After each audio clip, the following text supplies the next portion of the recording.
আসসালামু আলাইকুম। আজকে আলোচনা করব দ্বিতীয় শ্রেণীর দ্বিতীয় অধ্যায় যোগ, অর্থাৎ ২ অঙ্কের যোগ। আমরা কিভাবে ২ অঙ্কের যোগ করব সেটা এই ক্লাসে জানব। এটা হচ্ছে ২.১ যোগ। এখানে একটা প্রশ্ন বলা হয়েছে, রেজার ৩২ টি কাগজ ছিল, মিনা তাকে ২৪ টি কাগজ দিল। এখন রেজার কতগুলো কাগজ হলো? তাহলে এই প্রশ্নটার সমাধান করি। এখানে কাগজ সংখ্যা দেওয়া আছে। এটাতে ১০ টা, এটাতে ১০ টা, এটাতে ১০ টা। মোট কাগজ হচ্ছে এখানে ৩০ টা। আর এখানে ৩২ টা, এখানে আছে ২ টা। মোট হচ্ছে ৩২। এখানে আছে ২৪ এর হচ্ছে এখানে ১০ ১০ করে ২০, এখানে আছে ৪ টা। তাহলে হচ্ছে ২৪ টা।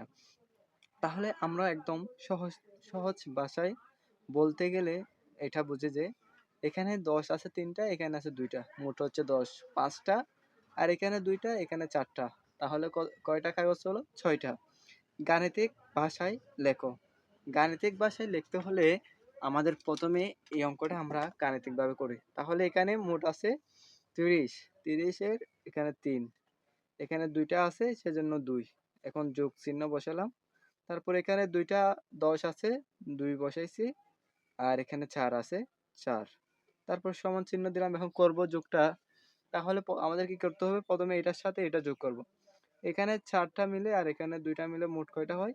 ৪, ৫, ৬। তাহলে এখানে হবে ৬। আর এখানে হচ্ছে ১০, ২ টা আছে, এখানে আছে ৩ টা। তাহলে ২ টা আর ৩ টা যোগ করলে মোট হবে, ২ এর সাথে ৩ যোগ করলে এ ৩, ৪, ৫। অর্থাৎ এখানে হবে ৫। এখানে কি বলা হয়েছে কিভাবে হিসাব করা যায় তা ভেবে দেখো। আমরা এটা কিভাবে যোগ করছি তা একটু ভেবে দেখি। এখানে দশকের আছে ৩ টা, এখানে দশকের আছে ২ টা। তাহলে দশকের গুলো যদি আমরা আগে মোট গণনা করে ফেলি, ১ টা, ২ টা, ৩ টা, ৪ টা, ৫ টা। তাহলে ৫ টা পেয়ে গেলাম। তারপরে এককের গড়ের মধ্যে এখানে আছে ৪ টা, এখানে আছে ২ টা।